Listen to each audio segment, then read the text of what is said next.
اللهم صل على محمد وعلى آل محمد كما صليت على إبراهيم وعلى آل إبراهيم إنك حميد مجيد. اللهم بارك على محمد وعلى آل محمد كما باركت على إبراهيم وعلى آل إبراهيم إنك حميد مجيد. أما بعد فإن خير الحديث كتاب الله وخير الهدي هدي محمد صلى الله عليه وسلم وشر الأمور محدثاتها فإن كل محدثة بدعة وكل بدعة ضلالة وكل ضلالة في النار. أعوذ بالله السميع العليم من الشيطان الرجيم. يا أيها الذين آمنوا اتقوا الله حق تقاته ولا تموتن إلا وأنتم مسلمون.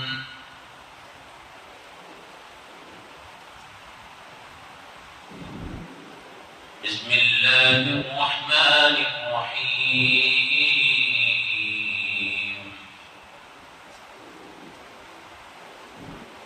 أم حسبتم أن تدخلوا الجنة فلما يأتكم مثل الذين خلوا من قبلكم مستهم البأساء والضراء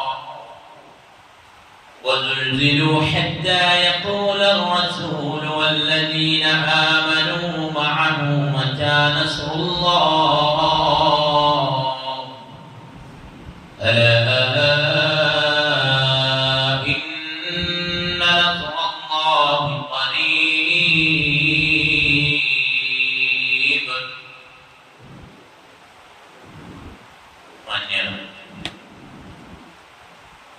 സഹോദരങ്ങളെ സഹോദരിമാരെ, അല്ലാഹുവിനെ സൂക്ഷിച്ചുകൊണ്ട് ജീവിക്കണമേ എന്ന് സ്വയം എന്ന പോലെ നിങ്ങളെ ഓരോരുത്തരെയും ഓർമ്മപ്പെടുത്തുകയാണ്, വസീയത്ത് ചെയ്യുകയാണ്. അതിന് അല്ലാഹു നമ്മെ എല്ലാവരെയും അനുഗ്രഹിക്കുമാറാവട്ടെ.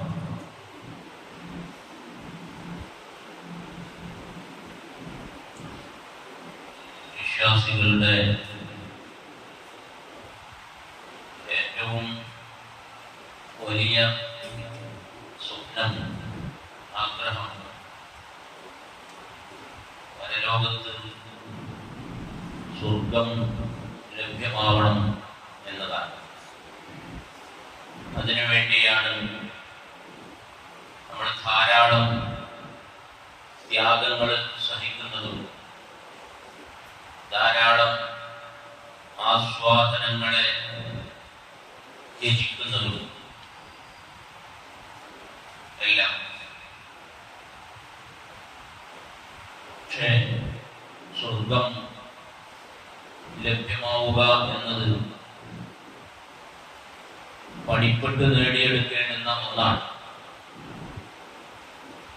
വളരെ ലളിതമായി സ്വർഗപ്രവേശനം സാധ്യമാകും എന്ന് വിശ്വാസികൾ ധരിക്കുവാൻ പാടില്ല. ഖുർആൻ തന്നെ ചോദിക്കുന്നത് അം ഹസിബതും അൻ തദ്ഖുലുൽ ജന്ന, നിങ്ങൾക്ക് സ്വർഗ്ഗത്തിൽ പ്രവേശിക്കാൻ സാധ്യമാകും എന്ന് നിങ്ങൾ വിചാരിക്കുന്നുണ്ടോ? വലമ്മാ യഅതികും മസലുൽ ലദീന ഖലൗ മിൻ ഖബ്ലികും, നിങ്ങളുടെ മുമ്പ് കഴിഞ്ഞുപോയ ആളുകൾക്ക് വന്നതുപോലെ നിങ്ങളുടെ ജീവിതത്തിൽ അനുഭവിക്കേണ്ടി വരാതെ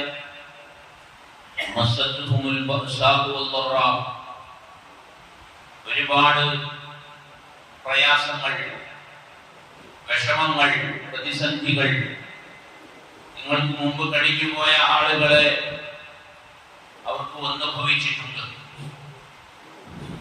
وزلزلوا حتى يقول الرسول والذين آمنوا معه متى نصر الله. പ്രവാചകരെ എപ്പോഴാണ് സഹായം, അള്ളാന്റെ സഹായം എപ്പോഴാണ് കിട്ടുക എന്ന് പ്രവാചകന്മാരോട് ചോദിക്കുമാർ ആ ജനതകൾ കിടിലപ്പെട്ടിരുന്നു.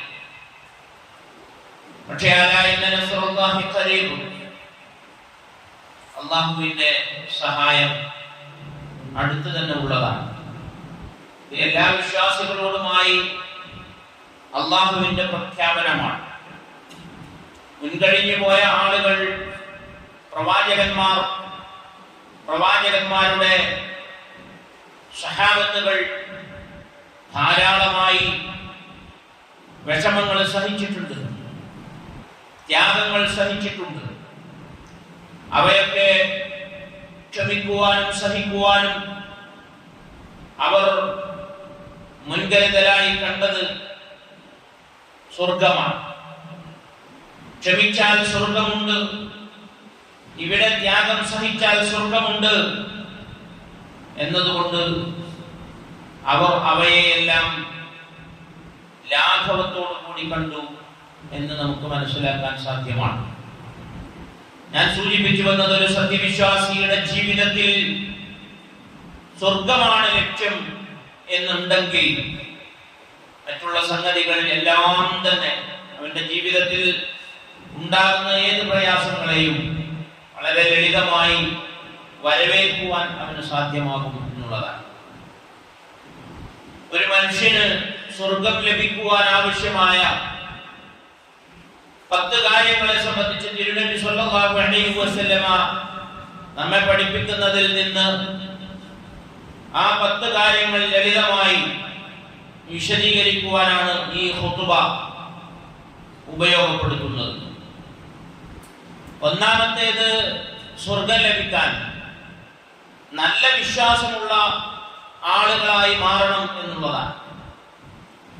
അടിയുറച്ച ദൃഢതയുള്ള ചാഞ്ചാട്ടമില്ലാത്ത മുവഹിദീങ്ങളായി, തൗഹീദിന്റെ മുന്നണി പോരാളികളായി നിലനിൽക്കുവാൻ സാധ്യമാകണം എന്നുള്ളതാണ്. ابن عمر ابن الخطاب رضي الله تعالى عنه قال رسول الله صلى الله عليه وسلم يا ابن الخطاب പ്രവാചകൻ സല്ലല്ലാഹു അലൈഹി വസല്ലമ ഉമർ റളിയല്ലാഹു തആല അൻഹുവിനോട് പറയുകയാണ്, ഇദ്ഹബ്, താങ്കളിപ്പോ വനാദി ഫിന്നാസ്, ജനങ്ങളുടെ അടുക്കൽ ചെന്നിട്ട് വിളിച്ചു പറയൂ, ഇന്നഹു ലാ യദ്ഖുലുൽ ജന്നത ഇല്ലൽ മുഅ്മിനൂൻ, സത്യവിശ്വാസം സ്വീകരിച്ചവരല്ലാതെ, വിശ്വാസികളല്ലാതെ സ്വർഗ്ഗത്തിൽ പ്രവേശിക്കുകയില്ല എന്ന് ഉമറെ ജനങ്ങളുടെ അടുക്കല് പോയിട്ട് വിളിച്ചു പറയാം. വിശ്വാസം അതിപ്രധാനമാണ് എന്നുള്ളതല്ല, സ്വർഗം കിട്ടാനുള്ള നിബന്ധന തന്നെയാണ്. വിശ്വാസമില്ലാതെ എത്ര പ്രവർത്തനങ്ങൾ, സൽപ്രവർത്തനങ്ങൾ ചെയ്തിട്ടും ഒരു കാര്യവുമില്ല. അപ്പൊ ഒന്നാമത്തേത് വിശ്വാസമാണ്. അങ്ങനെ ഖാല ഉമർ റളിയല്ലാഹു തആല അൻഹു പറയുകയാണ്, ഫഖറജ്തു ഫനാദൈതു അലാ ഇന്നഹു ലാ യദ്ഖുലുൽ ജന്നത ഇല്ലൽ മുഅ്മിനൂൻ. അങ്ങനെ ഞാൻ പുറപ്പെട്ടു, എന്നിട്ട് ഞാൻ ജനങ്ങളെയൊക്കെ വിളിച്ചു, എന്നിട്ട് അവരോട് പറഞ്ഞു, നിങ്ങൾ അറിഞ്ഞേക്കുക, ഇന്നഹു ലാ യദ്ഖുലുൽ ജന്നത ഇല്ലൽ മുഅ്മിനൂൻ, വിശ്വാസികളല്ലാതെ സ്വർഗ്ഗത്തിൽ പ്രവേശിക്കുകയില്ല കേട്ടോ എന്ന് വിളിച്ചു പറയുകയും ചെയ്തു. അപ്പൊ വിശ്വാസം വളരെ മർമ്മപ്രധാനമാണ്. വിശ്വാസം എന്ന് പറയുന്നത് ലാ ഇലാഹ ഇല്ലല്ലാഹ് എന്ന് പറയലല്ല, അത് നമ്മൾ നന്നായി മനസ്സിലാക്കേണ്ടതുണ്ട്. അശ്ഹദു അല്ലാ ഇലാഹ ഇല്ലല്ലാഹു വ അശ്ഹദു അന്ന മുഹമ്മദൻ റസൂലുള്ളാഹ്, ഒരു മനുഷ്യന് മുസ്ലിം ആവാൻ അത് മതി. പക്ഷേ സ്വർഗം ലഭ്യമാവാൻ തിരുനബി സല്ലല്ലാഹു അലൈഹി വസല്ലമ രണ്ടാമത്തെ നിബന്ധനയായി പഠിപ്പിക്കുന്നത്. ലാ ഇലാഹ ഇല്ലല്ലാഹ് എന്നത് ഉച്ചരിക്കുക എന്നതല്ല, അതിനെ മനസ്സിലാക്കുക എന്നതാണ്. അപ്പൊ സ്വർഗം കിട്ടാൻ രണ്ടാമതായി നമ്മിൽ ഉണ്ടായിരിക്കേണ്ടുന്ന ഗുണം ലാ ഇലാഹ ഇല്ലല്ലാഹ് മനസ്സിലാക്കുക എന്നതാണ്. ലാ ഇലാഹ ഇല്ലല്ലാഹ് പറയുക എന്നതല്ല. എന്താണ് യഥാർത്ഥത്തിൽ ലാ ഇലാഹ ഇല്ലല്ലാഹ്? ആ ലാ ഇലാഹ ഇല്ലല്ലാഹ് അനുസരിച്ച് ജീവിക്കുവാൻ ഒരു മനുഷ്യൻ തയ്യാറാവുകയാണെങ്കിൽ അവന്റെ ജീവിതത്തിൽ ഉണ്ടാകുന്ന ഗുണങ്ങൾ എന്താണ്? ലാ ഇലാഹ ഇല്ലല്ലാഹ് അനുസരിച്ച് ജീവിക്കുന്ന അവന്റെ ജീവിതം കൊണ്ട് ആ കുടുംബത്തിൽ ഉണ്ടാകുന്ന ഗുണം എന്താണ്? നാടിനുണ്ടാകുന്ന ഗുണം എന്താണ്? അവനിൽ തന്നെ ഉണ്ടാകുന്ന വശ്യമായ ഗുണഗണങ്ങൾ എന്തൊക്കെയാണ്? ഇത് കൃത്യമായി അറിയണം.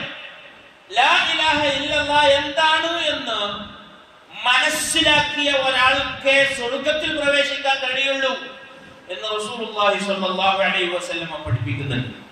അൻ ഉസ്മാൻ ബിൻ അഫ്ഫാൻ റളിയല്ലാഹു തആല അൻഹു ഖാല ഖാല റസൂലുള്ളാഹി സ്വല്ലല്ലാഹു അലൈഹി വസല്ലം മൻ മാത വഹുവ യഅലമു അന്നഹു ലാ ഇലാഹ ഇല്ലല്ലാഹ് ദഖലൽ ജന്ന. ഒരു മനുഷ്യൻ മരിക്കുകയാണ്, എന്താണ് അവന്റെ ഗുണം? വഹുവ യഅലമു അന്നഹു ലാ ഇലാഹ ഇല്ലല്ലാഹ്, ലാ ഇലാഹ ഇല്ലല്ലാഹ് എന്നുള്ളത് കൃത്യമായി മനസ്സിലാക്കിയിട്ടാണ് ആ മനുഷ്യൻ മരിച്ചു പോകുന്നത്. ദഖലൽ ജന്ന, അവൻ സ്വർഗ്ഗത്തിൽ പ്രവേശിക്കും. അത് അവന് ലാ ഇലാഹ ഇല്ലല്ലാഹ് അറിഞ്ഞാൽ സ്വർഗ്ഗത്തിൽ പ്രവേശിക്കും എന്ന് പറഞ്ഞാൽ ലാ ഇലാഹ ഇല്ലല്ലാഹ് കൃത്യമായി മനസ്സിലാക്കിയ ഒരു വിശ്വാസിയെ സംബന്ധിച്ചിടത്തോളം ആ മനസ്സിലാക്കിയതിന്റെ എല്ലാ തരത്തിലുള്ള ഗുണങ്ങളും അവന്റെ ജീവിതത്തിൽ ഉണ്ടായിരിക്കും എന്നാണ്. മൂന്നാമത്തേത് നബി സല്ലല്ലാഹു അലൈഹി വസല്ലമയെ അനുസരിക്കുക എന്നുള്ളതാണ്. ഏതെങ്കിലും ആളുകളെ തങ്ങളുടെ റോൾ മോഡലുകളായി സ്വീകരിക്കുക എന്നുള്ളതല്ല. ഒരു മനുഷ്യൻ ലാ ഇലാഹ ഇല്ലല്ലാഹ് എന്ന് പറഞ്ഞു എന്നുള്ളത് കൊണ്ട് മാത്രം, അവൻ ബാങ്ക് വിളിക്കുമ്പോ അതിന് മറുപടി ചൊല്ലി എന്നുള്ളത് കൊണ്ട് മാത്രം, നമസ്കരിച്ചു എന്നുള്ളത് കൊണ്ട് മാത്രം ഒരു മനുഷ്യൻ സ്വർഗാവകാശി ആയിക്കൊള്ളണമെന്നില്ല. പ്രവാചകൻ സ്വല്ലല്ലാഹു അലൈഹി വസല്ലമയെ അനുധാവനം ചെയ്യുന്ന ആളായി മാറുക എന്നുള്ളത് നിർബന്ധമാണ്. എന്താണ് പ്രവാചകൻ സ്വല്ലല്ലാഹു അലൈഹി വസല്ലമയെ അനുധാവനം ചെയ്യുക എന്ന് പറഞ്ഞാൽ? പ്രവാചകൻ സ്വല്ലല്ലാഹു അലൈഹി വസല്ലമ എന്ത് ചെയ്യാൻ കൽപ്പിച്ചുവോ അത് ചെയ്യാം. അത് ചെയ്യുക എന്നത് മാത്രമല്ല, അതേ ദീനിൽ ചെയ്യാവൂ. പ്രവാചകൻ എന്ത് ഒഴിവാക്കണം എന്ന് പറഞ്ഞുവോ അത് നമ്മളുടെ ജീവിതത്തിൽ നിന്ന് ഒഴിവാക്കുകയും വേണം. അപ്പോ ദീനിൽ പ്രവാചകൻ സ്വല്ലല്ലാഹു അലൈഹി വസല്ലമയോ ഖുർആനോ പഠിപ്പിച്ചിട്ടില്ലാത്ത ഒരു കാര്യം അതിപവിത്രമായ ഒന്നല്ലേ, എന്താണ് അത് ചെയ്യുന്നത് കൊണ്ട് പ്രശ്നം എന്നുള്ള ചോദ്യം ദീനിലില്ല. അത് പ്രവാചകൻ പഠിപ്പിച്ചതായിരിക്കണം എന്ന നിബന്ധന നിർബന്ധമാണ്. അതല്ലാത്തവൻ പ്രവാചകനെ ധിക്കരിക്കുന്നവനാണ്, അവന് സ്വർഗത്തിൽ പ്രവേശിക്കാൻ കഴിയൂല. റസൂലുള്ളാഹി സ്വല്ലല്ലാഹു അലൈഹി വസല്ലം കൃത്യമായി പറഞ്ഞതാണ്. അബീ ഹുറൈറ റളിയല്ലാഹു തആല അൻഹു അന്ന റസൂലുള്ളാഹി സ്വല്ലല്ലാഹു അലൈഹി വസല്ലം ഖാൽ കുല്ലു ഉമ്മത്തി യദ്ഖുലൂനൽ ജന്ന ഇല്ലാ മൻ അബാ. എന്റെ സമുദായത്തിലെ എല്ലാ ആളുകളും സ്വർഗത്തിൽ പ്രവേശിക്കും, ഇല്ലാ മൻ അബാ, വിസമ്മതിച്ച ആളുകൾ ഒഴികെ. ഖാലൂ യാ റസൂലല്ലാഹ്, അപ്പൊ സഹാബത്ത് ചോദിക്കുകയാണ്, പ്രവാചകരെ, മൻ യഅബാ, ഈ വിസമ്മതിച്ച ആളുകൾ എന്ന് പറഞ്ഞാൽ അവരാരാണ്? അപ്പൊ പ്രവാചകൻ അതിനെ വിശദീകരിച്ച് മനസ്സിലാക്കി കൊടുക്കുകയാണ്. ഖാല മൻ അതാഅനി ദഖലൽ ജന്ന, എന്നെ അനുസരിക്കുന്നവൻ ആരാണ്? ദഖലൽ ജന്ന, അവൻ സ്വർഗ്ഗത്തിൽ കടക്കും. വമൻ അസാനി ഫഖദ് അബാ, എന്നെ ധിക്കരിക്കുന്നവൻ, എന്നെ അനുസരണക്കേട് കാണിക്കുന്നവൻ ആരാണോ അവനാണ് വിസമ്മതിച്ചവൻ, അവനാണ് അനുസരണക്കേട് കാണിക്കുന്നവൻ. റസൂലുള്ളാഹി സ്വല്ലല്ലാഹു അലൈഹി വസല്ലമ കൊണ്ടുവന്നത് മുറുകെ പിടിക്കുക എന്നത് മാത്രമല്ല, പ്രവാചകൻ സ്വല്ലല്ലാഹു അലൈഹി വസല്ലമ പരിശുദ്ധ ഖുർആനിൽ നിന്ന് പഠിപ്പിച്ചു തന്നത് മാത്രമാണ് ദീന് എന്ന് വിശ്വസിക്കുകയും അത് മുറുകെ പിടിക്കുകയും അതനുസരിച്ച് ജീവിതത്തെ മുന്നോട്ട് കൊണ്ടുപോവുകയും ചെയ്യുക എന്നത് വിശ്വാസികളെ സംബന്ധിച്ചിടത്തോളം സ്വർഗം കിട്ടാൻ വളരെ പ്രധാനമാണ്. നാലാമത്തേതായി തിരുനബി സല്ലല്ലാഹു അലൈഹി വസല്ലമ പഠിപ്പിക്കുന്നത് നമസ്കാരം വളരെ പ്രധാനമാണ്. നമസ്കരിക്കാത്ത ഒരു മനുഷ്യന് സ്വർഗം വേണം എന്ന് ആഗ്രഹിക്കുവാനുള്ള അർഹത പോലുമില്ല. ജാബിർ ഇബ്നു അബ്ദുല്ലാഹ് റളിയല്ലാഹു തആല അൻഹുമാ قال قال رسول الله صلى الله عليه وسلم مفتاح الجنة الصلاة ومفتاح الصلاة الوضوء. പ്രവാചകൻ സല്ലല്ലാഹു അലൈഹി വസല്ലം പഠിപ്പിക്കാൻ സ്വർഗം തുറന്നു കിട്ടണം എന്നുണ്ടെങ്കിൽ നമസ്കാരം ആവശ്യമാണ്. കാരണം മിഫ്താഹുൽ ജന്നത്തി അസ്സലാ, സ്വർഗത്തിന്റെ താക്കോൽ എന്ന് പറയുന്നത് നമസ്കാരമാണ്. അപ്പൊ എല്ലാ മനുഷ്യന്മാർക്കും ഒരു സ്വർഗത്തിന്റെ താക്കോലുണ്ട്. ആ താക്കോൽ കയ്യിൽ വെക്കണം എന്നുണ്ടെങ്കിൽ ആ കയ്യിൽ വെക്കേണ്ടുന്ന താക്കോൽ എന്ന് പറയുന്നത് നമ്മളുടെ നമസ്കാരമാണ്. നമസ്കരിക്കാതെയാണ്, നമസ്കാരം ലാഘവത്തോടു കൂടി കണ്ടുകൊണ്ടാണ് 5 വഖത്തുള്ള നമസ്കാരം അത് ബാങ്ക് വിളിച്ചാൽ അതൊരു ബാധ്യതയായി മനസ്സിൽ കയറണം. പിന്നെ നമസ്കരിക്കുന്നത് വരെ ഒരു സുഖമില്ലായ്മ, അള്ളാഹുവിന് കൊടുക്കാനുള്ളത് വീട്ടിയിട്ടില്ലല്ലോ, ഒരു കടം വീട്ടാനുണ്ടല്ലോ എന്നുള്ള തോന്നൽ സത്യവിശ്വാസികളെ സംബന്ധിച്ചിടത്തോളം ഉണ്ടാകണം. അതാണ് സ്വർഗത്തിന്റെ താക്കോൽ എന്നാണ്. അപ്പൊ എല്ലാ ദിവസത്തെയും 5 വഖത്ത് നമസ്കാരവുമായിട്ടാണ് അള്ളാന്റെ മുമ്പിലേക്ക് ചെല്ലുന്നത് എന്നുണ്ടെങ്കിൽ സ്വർഗം തുറക്കാനുള്ള താക്കോൽ അവന്റെ കയ്യിലുണ്ട് എന്ന് മുഹമ്മദ് മുസ്തഫ സല്ലല്ലാഹു അലൈഹി വസല്ലം പഠിപ്പിക്കുകയാണ്. വമിഫ്താഹുസ് സ്വലാത്തി അൽ വുദൂ, നമസ്കാരത്തിന്റെ താക്കോലോ ശുദ്ധീകരണവുമാണ് എന്നാണ്. വുദൂ ആണ്. അപ്പൊ വുദൂ വളരെ പ്രധാനമാണ്. അതുകൊണ്ട് തന്നെ തിരുനബി സല്ലല്ലാഹു അലൈഹി വസല്ലം പഠിപ്പിക്കുന്നതിൽ സ്വർഗം കരസ്ഥമാക്കണമെന്നുണ്ടെങ്കിൽ ഉണ്ടാകേണ്ടുന്ന ഗുണഗണങ്ങൾ പറയുന്നിടത്ത് 5-ാമത്തേതായി പഠിപ്പിക്കുന്നത് വുദൂഇന് ശേഷമുള്ള ദുആ ആണ്. നമ്മൾ പലപ്പോഴും ശ്രദ്ധിക്കാതിരിക്കുന്ന ഒരു സംഗതിയാണ്. വുദൂ എടുക്കുക എന്നത് മാത്രമല്ല, വുദൂഇന് ശേഷമുള്ള ദുആ അത് വളരെ പ്രധാനമാണ്. വളരെ പ്രധാനമാണ് എന്നത് മാത്രമല്ല, സ്വർഗത്തിലേക്ക് മനുഷ്യനെ കൊണ്ടുപോകുന്നതാണ്.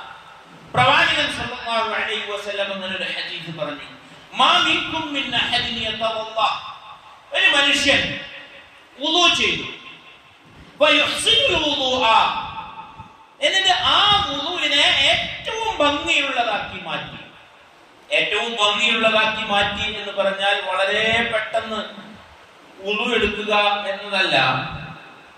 ആ മനുഷ്യൻ സമയമെടുത്ത്, തണുപ്പാണെന്നുണ്ടെങ്കിലും ഇപ്പൊ ഒരു പ്രാവശ്യം കഴുകിയാൽ വുദൂആയി, അത് വീടി വുദൂ സ്വീകരിക്കും. പക്ഷെ 3 പ്രാവശ്യത്തെ സുന്നത്ത് റസൂലുള്ളാഹി സ്വല്ലല്ലാഹു അലൈഹി വസല്ലം കൃത്യമായി പഠിപ്പിച്ചതാണ്.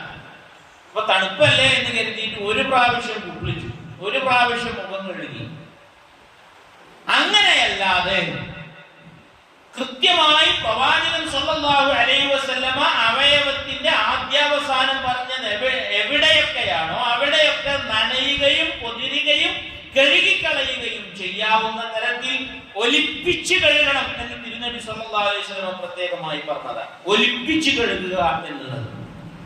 അങ്ങനെ അവൻ അവന്റെ വുദൂഇനെ ഏറ്റവും ഭംഗിയുള്ളതാക്കി മാറ്റുകയും നല്ല രൂപത്തിൽ ചെയ്യുകയും, ഞാനിത് അള്ളാഹുവിന് വേണ്ടി എടുക്കുന്ന ഏറ്റവും വലിയ ആരാധനയുടെ താക്കോലാണ് ഞാൻ ഇപ്പൊ പിടിച്ചുകൊണ്ടിരിക്കുന്ന വുദൂ, അതുകൊണ്ട് ഇത് ഏറ്റവും ഭംഗിയായി ചെയ്യണം എന്നുള്ളൊരു നിയ്യത്തോടു കൂടി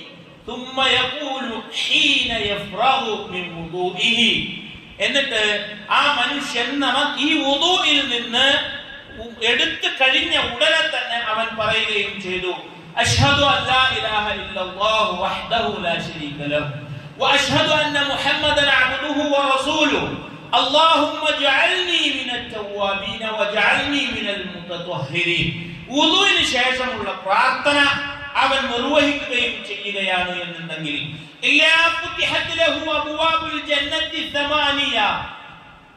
അവന് സ്വർഗത്തിന്റെ 8 കവാടങ്ങൾ അവന്റെ മുമ്പിൽ തുറന്നു വെക്കപ്പെടാതിരിക്കുകയില്ല. യദ്ഖുലു മിൻ അയ്യിഹാ ശാ. അവൻ ഏത് കവാടത്തിലൂടെയാണോ സ്വർഗത്തിൽ അവന് പ്രവേശിക്കേണ്ടത്, അവൻ ഉദ്ദേശിക്കുന്ന കവാടത്തിലൂടെ അവന് സ്വർഗത്തിൽ പ്രവേശിക്കാം എന്ന് മുഹമ്മദ് മുസ്തഫ സല്ലല്ലാഹു അലൈഹി വസല്ലം പറയാൻ. അപ്പോൾ വുദൂഇന് വളരെ പ്രാധാന്യമുണ്ട്. അത് നമസ്കാരത്തിന്റെ താക്കോലാണ്. നമസ്കാരം സ്വർഗത്തിന്റെ താക്കോലാണ്. വുദു കഴിഞ്ഞതിന് ശേഷം പ്രാർത്ഥിക്കുക എന്നുള്ളത് വളരെ പ്രധാനമാണ് എന്ന് റസൂലുള്ളാഹി സ്വല്ലല്ലാഹു അലൈഹി വസല്ലം പഠിപ്പിക്കുന്നുണ്ട്. ആറാമത്തേതായി ഇസ്ലാം പഠിപ്പിക്കുന്നത് രോഗിയെ സന്ദർശിക്കുക എന്നുള്ളതാണ്. അത് തങ്ങളുടെ വീട്ടിലുള്ളവരാണ് എന്നുണ്ടെങ്കിൽ അതിനേക്കാൾ വലിയ പ്രാധാന്യമുള്ളതാണ്. ഇദാ ആദ റജുലു അഖാ ഔ ദാറഹു, തന്റെ സഹോദരനെ ഒരാൾ സന്ദർശിച്ചു. ഖാല അല്ലാഹു അസ്സ വജല്ലഹു ഖിബ്ത വതാബ മംശാ വതബവ്വഅത മൻസിലൻ ഫിൽ ജന്ന. താങ്കളുടെ സന്ദർശനം ഏറ്റവും മംഗളകരമായിരിക്കുന്നു അല്ലാഹു സുബ്ഹാനഹു വ തആല പറയുമെന്നാണ്.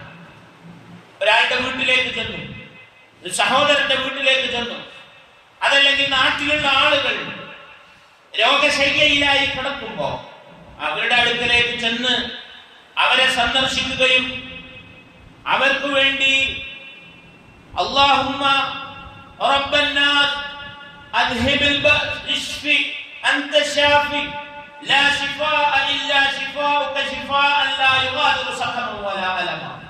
അവരുടെ കൈ പിടിക്കുക, അല്ലെങ്കിൽ തലഭാഗത്ത് നിൽക്കുക, എന്നിട്ട് കരസ്പർശം കൈയൊന്നെടുത്തിട്ട് സാധ്യമാകുന്ന രോഗികളാണ് എന്നുണ്ടെങ്കിൽ തന്റെ കയ്യിൽ വെച്ചിട്ട്, അതല്ലെങ്കിൽ ശരീരത്തിന്റെ തിരുനബി സല്ലല്ലാഹു അലൈഹി വസല്ലം പറഞ്ഞ തലഭാഗത്ത് ചെന്ന് നിന്നിട്ട് തലയിൽ ഇങ്ങനെ കൈ വെച്ചിട്ട് തലയിൽ തലോടിയിട്ട് പ്രാർത്ഥിക്കണം എന്നാണ്.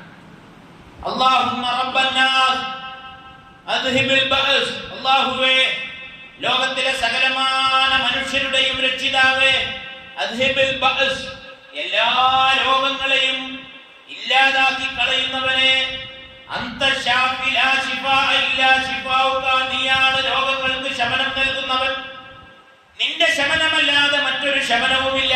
ഒരു ബീവിന്റെയും ഒരു മന്ത്രവാദിയുടെയും ഒരു മനുഷ്യദൈവങ്ങളുടെയും മറ്റേതൊരു ശക്തികളുടെയും ഒരു ദർഗകളുടെയും ഒരു മഖ്ബറകളുടെയും ശമനമില്ല. ലാ ശിഫാഅ ഇല്ലാ ശിഫാഉക, റബ്ബേ നിന്റെ ശമനമല്ലാതെ മറ്റൊരു ശമനവുമില്ല.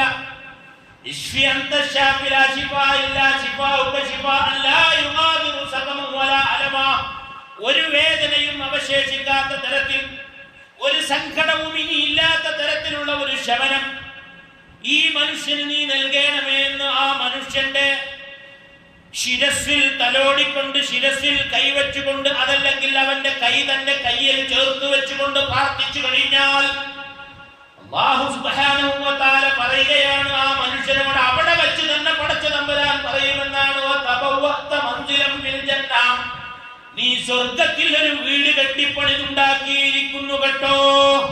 നിനക്ക് സ്വർഗ്ഗത്തിൽ ഞാൻ നിനക്കൊരു വീട് റെഡിയാക്കി വെച്ചിരിക്കുന്നു എന്ന് അല്ലാഹു അവിടെ വെച്ച് ആ മനുഷ്യനോട് പറയുമെന്നാണ്. അല്ലാഹു സുബ്ഹാനഹു വ തആല അനുഗ്രഹിക്കുമാറാവട്ടെ. ഏഴാമതായി തിരുനബി സല്ലല്ലാഹു അലൈഹി വസല്ലം പഠിപ്പിക്കുന്നത് മൻ ബനാ മസ്ജിദൻ ലില്ലാഹി കമഫഹസി ഖദാത്തിൻ ഔ അസ്ഗറ ബനല്ലാഹു ലഹു ബൈതൻ ഫിൽ ജന്ന. ഒരു മനുഷ്യൻ അല്ലാഹുവിന്റെ ഒരു ഭവനം ഉണ്ടാക്കി, അല്ലാഹു ഒരു പള്ളി ഉണ്ടാക്കി, അത് ചെറുതാവട്ടെ വലുതാവട്ടെ, എത്ര ചെറുതാണെന്നുണ്ടെങ്കിലും കുഴപ്പമില്ല, അല്ലാഹു സുബ്ഹാനഹു വ തആല ബനല്ലാഹു ലഹു ബൈതൻ ഫിൽ ജന്ന, സ്വർഗ്ഗത്തിൽ അവന് ഒരു മന്ദിരം ഉണ്ടാക്കി വെക്കും. പള്ളി നിർമ്മിക്കാൻ നമുക്ക് സാധ്യമാകുമെങ്കിൽ, ഇനി അതല്ല കുറച്ച് ആളുകൾ കൂടിയിട്ടാണ് പള്ളി നിർമ്മിക്കുന്നത് എന്നുണ്ടെങ്കിൽ, കുറച്ചാളുകൾ, സഹോദരങ്ങളെ സഹോദരിമാരെ, നമ്മൾ മനസ്സിലാക്കേണ്ടത് നമ്മളുടെ ഈ നാട്ടിലൊക്കെ നല്ല സൗകര്യങ്ങളുള്ള പള്ളികൾ ധാരാളമായി ഉയർന്നു പോകിയിട്ടുള്ളത് കേരളത്തിന്റെ ഒരു പ്രത്യേകതയാണ്. നമ്മുടെ നാട്ടിലുള്ള ആളുകൾ ഗൾഫ് രാജ്യങ്ങളിലേക്ക് കഷ്ടപ്പെട്ട് കുടുംബത്തെ പോറ്റാൻ വേണ്ടിയിട്ട് അവിടേക്ക് ചേർക്കേറിയപ്പോ ഒരു നാട്ടിലെ കുടുംബങ്ങൾ മാത്രമല്ല രക്ഷപ്പെട്ടത്, സമൂഹത്തിൽ ധാരാളം പുരോഗതികളുണ്ടായി. അങ്ങനെ അവരുടെ അടുക്കൽ ചെന്നിട്ട് ഞങ്ങൾക്ക് പള്ളി വേണമെന്ന് പറഞ്ഞ് നാട്ടിലൊക്കെ പള്ളികളുണ്ടായി. പക്ഷേ നമ്മളുടെ അപ്പുറത്തെ സംസ്ഥാനങ്ങളിലൊന്നും ഇതല്ല അവസ്ഥ. അങ്ങനെയുള്ള സംസ്ഥാനങ്ങളിൽ നമ്മൾ കേന്ദ്രീകരിക്കണം. അവിടെയുള്ള വിദ്യാഭ്യാസ കാര്യങ്ങളിൽ നമ്മൾ ശ്രദ്ധ ചെലുത്തണം. അവിടെയുള്ള മുസ്ലിമീങ്ങളെ തൗഹീദ് പഠിപ്പിക്കുന്ന കാര്യത്തിൽ ശ്രദ്ധ ചെലുത്തണം. അതിനുവേണ്ടി ധാരാളം പണം ചെലവഴിക്കാൻ നമുക്ക് സാധ്യമാകണം. അങ്ങനെ കഴിയുകയാണ് എന്നുണ്ടെങ്കിൽ അത് അള്ളാന്റെ മാർഗത്തിലുള്ള ഒരു വലിയ പ്രതിഫലം കിട്ടുന്ന, സ്വർഗം കിട്ടുന്ന, പടച്ച തമ്പുരാൻ സ്വർഗത്തിൽ നമുക്ക് വേണ്ടി ഒരു വീട് പണി തീർക്കുന്ന ഒന്നാണ് എന്ന് നമ്മൾ മനസ്സിലാക്കുക. എട്ടാമത്തെ കാര്യമായി പറഞ്ഞത് നമസ്കാരം നിർവഹിച്ചു കഴിഞ്ഞതിന് ശേഷം വേഗം എഴുന്നേറ്റ് പോവുക എന്നുള്ളതല്ല. സ്വർഗം കിട്ടണം എന്നുണ്ടെങ്കിൽ റവാത്തിബ് നമസ്കാരം നിർവഹിക്കണം എന്നാണ് പ്രവാചകൻ അത് പ്രത്യേകമായി എടുത്തു പറഞ്ഞിട്ടുണ്ട്.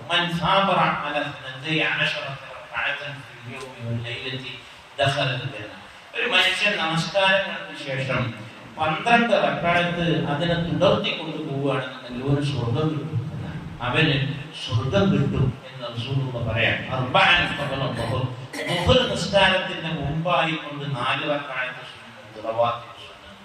وركعتين بعدها 2 റക്അത്ത് ളുഹറിന് ശേഷവും وركعتين بعد المغرب മഗ്രിബ് നമസ്കാരത്തിന് 2 റക്അത്ത് ശേഷമുള്ള 2 റക്അത്ത് റവാത്തിബും وركعتين بعد العشاء ഇശാ നമസ്കാരത്തിന് ശേഷമുള്ള 2 റക്അത്തും وركعتين قبل الفجر സുബ്ഹ് നമസ്കാരത്തിന് മുൻപുള്ള 2 റക്അത്തും. ഇങ്ങനെ 12 റക്അത്തുകളായി നിർബന്ധ നമസ്കാരങ്ങൾക്ക് ശേഷം പുലർത്താൻ ഒരാൾക്ക് സാധ്യമായിട്ടുണ്ട് എന്നുണ്ടെങ്കിൽ അവന് സ്വർഗം ലഭ്യമാണ്. ദഖലൽ ജന്ന എന്ന് റസൂലുള്ളാഹി സ്വല്ലല്ലാഹു അലൈഹി വസല്ലം പഠിപ്പിക്കുന്നുണ്ട്. ഞാൻ അധികം വിശദീകരിക്കുന്നില്ല, ആ കാര്യങ്ങൾ മാത്രം പറഞ്ഞു പോവുകയാണ്. 2 കാര്യങ്ങൾ കൂടിയുണ്ട്. 9ാമത്തേത് തർക്കം ഉപേക്ഷിക്കണം എന്നുള്ളതാണ്. ഒരു മനുഷ്യൻ, ഒരു മുസ്ലിം താർക്കികനായിരിക്കുവാൻ പാടില്ല എന്നാണ് പ്രവാചകൻ പറയുന്ന ഒരു ഹദീസ് നോക്കൂ. അന സഈദുൻ ബിബൈത്തിൻ ഫീ റബദിൽ ജന്ന ലിമൻ തറകൽ മിറാഅ വഇൻ കാന മുഹിഖൻ. നമ്മളെല്ലാവരും മനസ്സിലാക്കേണ്ടത് ഒരുപാട്, പക്ഷെ ഞാൻ ഇത്രയും പറഞ്ഞ കാര്യങ്ങളൊക്കെ നമുക്കറിയാവുന്ന കാര്യങ്ങളായിരിക്കാം. പക്ഷേ ഈ പറഞ്ഞ ഹദീസിൽ നമ്മളെല്ലാം ശ്രദ്ധിക്കേണ്ടുന്ന ഒരു സംഗതി. ഞാനത് ഇങ്ങനെ പറയാൻ കാരണം, ഒരു മനുഷ്യൻ തർക്കിക്കുന്നത് ഹക്കിന് വേണ്ടിയാണെന്നുണ്ടെങ്കിൽ എന്താണ് ഒരു കുഴപ്പം എന്നൊക്കെ ഒരു വിശ്വാസം എനിക്കുണ്ടായിരുന്നു. പക്ഷേ ഹദീസിനെ നമ്മൾ കൃത്യമായി വിലയിരുത്തുകയാണെന്നുണ്ടെങ്കിൽ ആ മനുഷ്യൻ തർക്കിക്കുന്നത് സത്യത്തിന് വേണ്ടിയാണെന്നുണ്ടെങ്കിൽ തർക്ക സ്വഭാവം നന്നല്ല എന്ന് ഇസ്ലാം പഠിപ്പിക്കുന്നുണ്ട്. നമ്മൾ മാറ്റണം. കാരണം സ്വർഗത്തിന്റെ ചുറ്റുഭാഗങ്ങളിലായിട്ട് നിങ്ങൾക്ക് ഒരു വീട് ഉണ്ടാക്കി തരാം എന്നുള്ളതിന് ഞാൻ ജാമ്യം നിൽക്കാം. റസൂലുള്ളാഹി പറയാം, ഞാൻ ജാമ്യം നിൽക്കാം. സ്വർഗത്തിന് ചുറ്റുമായിട്ട് ഞാൻ ഒരു വീട് ഉണ്ടാക്കി തരാം. നിങ്ങളിൽ ആരാണ് തർക്കം ഒഴിവാക്കുന്നത്? അവന്റെ ഭാഗത്താണ് ശരി എന്നുണ്ടെങ്കിലും അവൻ പറയുന്നത് സത്യമാണെങ്കിലും തർക്കങ്ങൾ ഒഴിവാക്കുവോ? സ്വർഗത്തിന്റെ ചുറ്റുഭാഗങ്ങളിലായി വീട് വെച്ച് തരാം എന്നുള്ളതിന് ഞാൻ നിങ്ങൾക്ക് ജാമ്യം നിൽക്കാം എന്ന് പ്രവാചകൻ സല്ലല്ലാഹു അലൈഹി വസല്ലം പറയാം. ഇതേ ഹദീസിന്റെ തുടർച്ചയായി കൊണ്ട് തന്നെ പ്രവാചകൻ പഠിപ്പിച്ച 10ാമത്തെ കാര്യമുണ്ട്. അന സഈദ് വബിബൈതി ഫീ വസത്തിൽ ജന്ന ലിമൻ തറകൽ കദിബ വഇൻ കാന മാസിഹ. ഞാൻ നിങ്ങൾക്ക് സ്വർഗത്തിന്റെ നടുവിൽ, നേരത്തെ പറഞ്ഞ സ്വർഗത്തിന്റെ ചുറ്റുഭാഗങ്ങളിൽ നിന്നാണ്, എവിടെയാവാം, ഞാൻ നിങ്ങൾക്ക് സ്വർഗത്തിന്റെ ഒത്ത നടുവിൽ നിങ്ങൾക്ക് വീട് വെച്ച് തരാം എന്നുള്ളതിന് ജാമ്യം നിൽക്കാം. ലിമൻ തറകൽ കദിബ വഇൻ കാന മാസിഹ.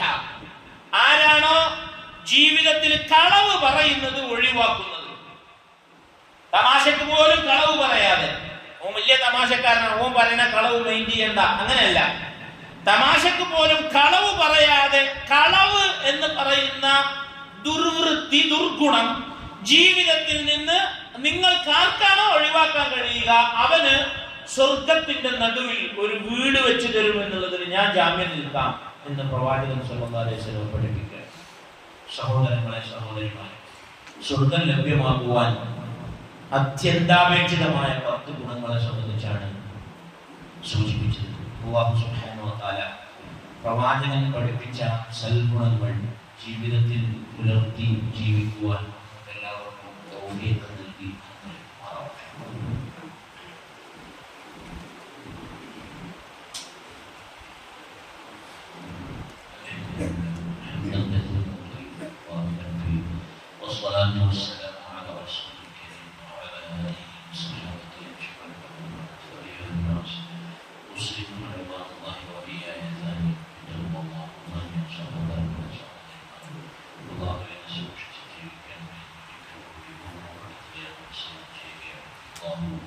മരണം വരെ സൂക്ഷിച്ച് ജീവിക്കുന്ന ആളുകളുടെ കൂട്ടത്തിൽ ഉൾപ്പെടുത്തി നമ്മെ എല്ലാവരെയും അനുഗ്രഹിക്കുമാറാവട്ടെ.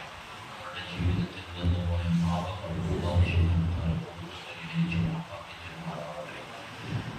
നമ്മൾ ഇന്ന് മരിച്ചു പോയിട്ടുള്ള മാതാപിതാക്കൾ, നമ്മുടെ രക്ഷിതാക്കൾ, നമ്മുടെ പ്രിയപ്പെട്ടവർ, സഹോദരങ്ങൾ, അവരുടെ എല്ലാ പാപങ്ങളും പുറത്തു കൊടുക്കണമേ. അവരുടെ ഖബറുടെ വിശാലമാക്കി കൊടുക്കണമേ. അവരുടെയും ഞങ്ങളുടെയും പാപങ്ങൾ പുറത്തു തന്ന് നിന്റെ ജന്നാത്തുൽ ഫിർദൗസിൽ ഞങ്ങളെ എല്ലാവരെയും ഒരുമിച്ച് കൂട്ടണമേ റബ്ബേ.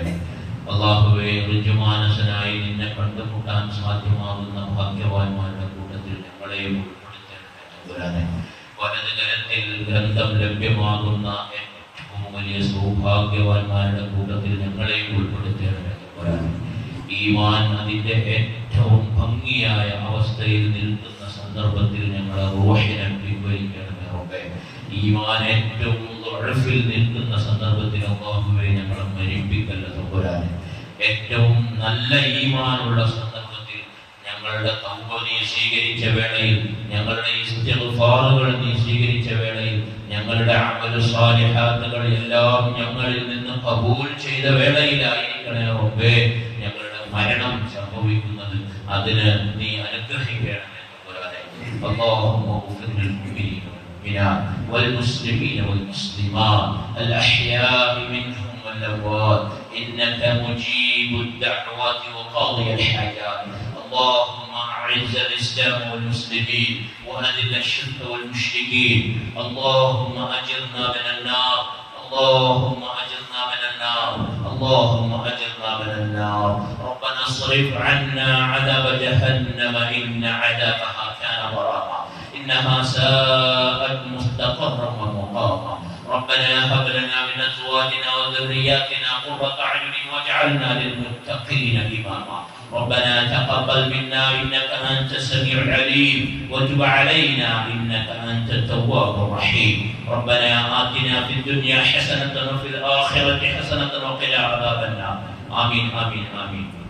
وبرحمتك يا أرحم الراحمين. وصلى الله على محمد وقوموا للصلاة.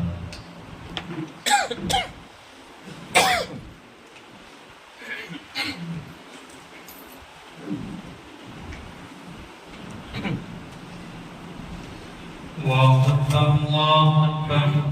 أشهد أن لا إله إلا الله. أشهد أن محمدا رسول الله. حي على الصلاة حي على الفلاح. قد قامت الصلاة قد قامت الصلاة. الله أكبر الله أكبر. لا إله إلا الله.